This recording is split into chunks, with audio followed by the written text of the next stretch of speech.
My dear students and parents, this is Daniel and welcome back to our channel.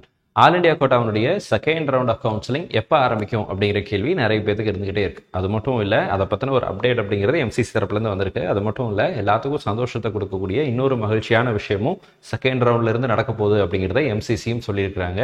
நம்ம already இதை பற்றி வீடியோவும் போட்டிருந்தோம். ஆக்சுவலாக ஒரு 2-3 டேஸ்க்கு முன்னாடி நமக்கு தமிழ்நாட்டில் இந்திய அளவில் 8000க்கும் அதிகமான எம்பிபிஎஸ் அண்ட் பிஜி சீட்ஸ் வந்து இன்க்ரீஸ் ஆகும் அப்படின்னு சொல்லி நமக்கு என்எம்சியினுடைய சீஃப் வந்து சொன்னதை ஒரு இன்டர்வியூ ஆர்டிக்கல் வந்துச்சு. அதை பற்றி நம்ம வீடியோ போட்டிருந்தோம். ஸோ அதை ஊர்ஜிதப்படுத்தும்படியா அது இந்த வருஷம் செகண்ட் ரவுண்ட்லேயே இன்க்ளூட் ஆகும் அப்படிங்கிறத ஊர்ஜிதப்படுத்துறதுக்கு ஒரு நோட்டிஃபிகேஷன் எம்சிசி தரப்புலேருந்து ரிலீஸ் பண்ணியிருக்கிறாங்க. தெளிவாக நான் காமிக்கிறேன்.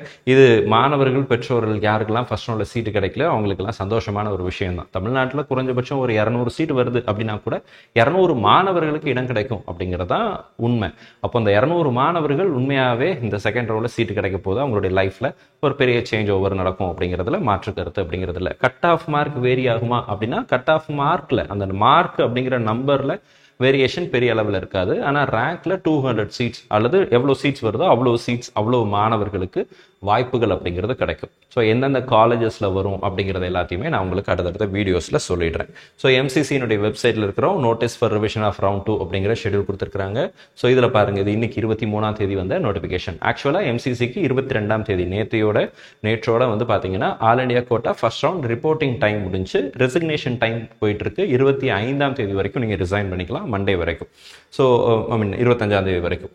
இப்போ வந்திருக்கிற நோட்டிஃபிகேஷன் பாருங்க, இந்த இடத்துல இதுதான் சந்தோஷமான விஷயம். அதை பற்றி பேசுவோம். As per the information received from National Medical Commission, NMC, the process of increasing MBBS seats for the academic session 2025 is in progress அப்படின்னு சொல்லியிருக்கிறாங்க. அதாவது இந்த வருஷம் சீட்டை இன்க்ரீஸ் பண்ணுறதுக்குரிய அந்த ப்ராசஸ் வந்து அது ப்ராக்ரஸில் இருக்குது அப்படிங்கிறத சொல்லியிருக்கிறாங்க. அது மட்டும் இல்லை, in order to include the newly authorized seat in round 2 of UG counseling 2025, இந்த புதுசாக வரக்கூடிய சீட்டை செகண்ட் ரவுண்ட்லேயே உள்ளே கொண்டு வரணும் அப்படிங்கிறதுக்காக நாங்கள் கவுன்சிலிங்கை கொஞ்சம் லேட்டாக ஆரம்பிக்க போகிறோம் அப்படின்னு சொல்லியிருக்கிறாங்க. ஸோ 29th 2025 ஆகஸ்ட் 2025ஓட நாங்கள் வந்து டென்டேட்டிவ்லி அந்த டைமுக்கு பிளான் பண்ணுறோம் அப்படிங்கிறத சொல்லியிருக்கிறாங்க. However the revised schedule of round 2 will be published shortly அப்படின்னு சொல்லியிருக்கிறாங்க. நம்ம ஆர்டிக்கலாக இதுக்கு முன்னாடி வந்து ஒரு ஆர்டிக்கலை வச்சு சொல்லியிருந்தோம். என்ன சொல்லியிருந்தோம் அப்படின்னா, நியர்லி அபவுட் ஒரு 8000+ சீட்ஸ் அப்படிங்கிறது வந்து இன்க்ரீஸ் ஆக போகுது இல்லைங்களா. 8000+, அதில் எம்பிபிஎஸும் இருக்குது ப்ளஸ் பிஜி சீட்ஸும் இருக்குது. யூஸ்வலாகவே நமக்கு இப்போ இருக்கிற சினாரியோ படியே எம்பிபிஎஸ் சீட்ஸ் தான் ரேஷியோ ஜாஸ்தி பிஜி சீட்ஸை விட. கம்பேர் பண்ணி பார்க்கும்போது பிஜியினுடைய டோட்டல் சீட்ஸை விட எம்பிபிஎஸ்னுடைய டோட்டல் சீட்ஸ் கவுண்ட் ஜாஸ்தி.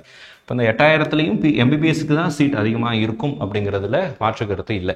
இப்போ தமிழ்நாட்டில் எவ்வளோ சீட்டு சார் வரும் அப்படின்னா, நமக்கு தெரிந்தவரை 2-3 ப்ரைவேட் காலேஜஸும் ஒரு சில ஒரு 2 டீம்டு யூனிவர்சிட்டியும் சீட்டை இன்க்ரீஸ் பண்ணுறதுக்கு அப்ளை பண்ணியிருக்கிறதாக இன்ஃபர்மேஷன் அப்படிங்கிறது இருக்குது. ஆனால் இது எதுவுமே என்எம்சி அப்ரூவல் இல்லாமல் நம்மளால் சொல்ல முடியாது. இப்போ குறைந்தபட்சம் ஒரு 200 சீட் வரைக்கும், 200லேருந்து 300 சீட் வரைக்கும் தமிழ்நாட்டில் வருவதற்கான வாய்ப்புகள் அப்படிங்கிறது இருக்குது.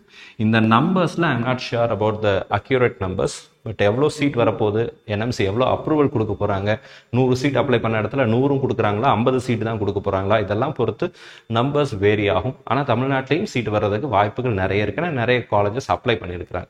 ஸோ அதில் டீம்டு யூனிவர்சிட்டிஸும் இருக்குது, ப்ரைவேட் காலேஜஸும் இருக்குது, செல்ஃப் ஃபினான்சிங் காலேஜஸும் இருக்குது. சரிங்களா, ப்ரைவேட் காலேஜஸும் இருக்குது. அப்போது ப்ரைவேட் காலேஜஸாக இருந்தாலும் சரி, டீம்டு யூனிவர்சிட்டியாக இருந்தாலும் சரி, நமக்கு வந்து கிட்டத்தட்ட ஒரு 200 மாணவர்களுக்கு புதுசாக இடம் கிடைக்கிறதுக்கான வாய்ப்புகள் அப்படிங்கிறது இருக்குது. ஸோ இந்த நம்பர்ஸ் எவ்வளோ வருதோ, சீட் மேட்ரிக்ஸ் வரும்போது ஆக்சுவல் நம்பர்ஸ் தெரிஞ்சிடும். அத்தனை மாணவர் 100 பேர்னா 100 பேருக்கு கிடைக்கும். 200 சீட் வந்துச்சுன்னா 200 மாணவர்களுக்கு புதுசாக சீட் அப்படிங்கிறது கிடைக்க போகுது. ஸோ அப்போ செகண்ட் ரவுண்ட்லேயும் உங்களுக்கு ரீஅலாட்மெண்ட் இருக்குது, தேர்ட் ரவுண்ட்லேயும் ரீஅலாட்மெண்ட் அப்படிங்கிறது இருக்குது. ஸோ அப்போ உங்களுக்கு இந்த வருஷம் ஒரு ஃபர்ஸ்ட் ரவுண்டில் ஒரு சீட்டு கிடச்சிருக்கு அப்படின்னா அந்த சீட்டில் இருந்து செகண்ட் ரவுண்டுக்கும் நீங்கள் போகலாம், அங்கேருந்து தேர்ட் ரவுண்டுக்கும் நீங்கள் ரீஅலாட்மெண்ட் அப்படிங்கிறது போகலாம். ஃபர்ஸ்ட் ரவுண்டில் ஒரு காலேஜில் சீட்டு கிடச்சிருக்கு, ஜாயின் பண்ணிட்டீங்க, இப்போ புதுசாக கொஞ்சம் சீட் வருது, அப்போது மூவ்மெண்ட் கொஞ்சம் ஜாஸ்தியாக இருக்கும். செகண்ட் ரவுண்டில் ரவுண்ட் 1 காலேஜை விட ஒரு பெட்டரான இன்ஸ்டியூஷனை நீங்கள் டார்கெட் பண்ணலாம், அங்கே நீங்கள் போய் ஜாயின் பண்ணிடுறீங்க.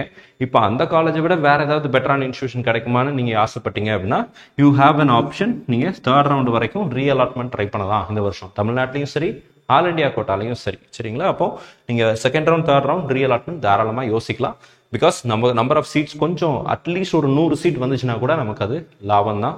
ஸோ அதனால் தாராளமாக ட்ரை பண்ணி பார்க்கலாம்.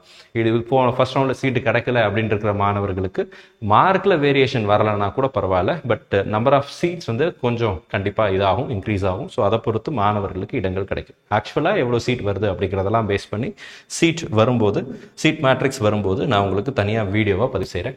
இந்த வீடியோ உங்களுக்கு யூஸ்ஃபுல்லாக இருக்கும்னு நினைக்கிறேன். இந்த நம்பர் ஆஃப் சீட் இன்க்ரீஸ் ஆகிறத பற்றி நீங்கள் என்ன நினைக்கிறீங்க அப்படிங்கிறத பற்றி கமெண்ட்ஸ் டைப் பண்ணுங்கள்.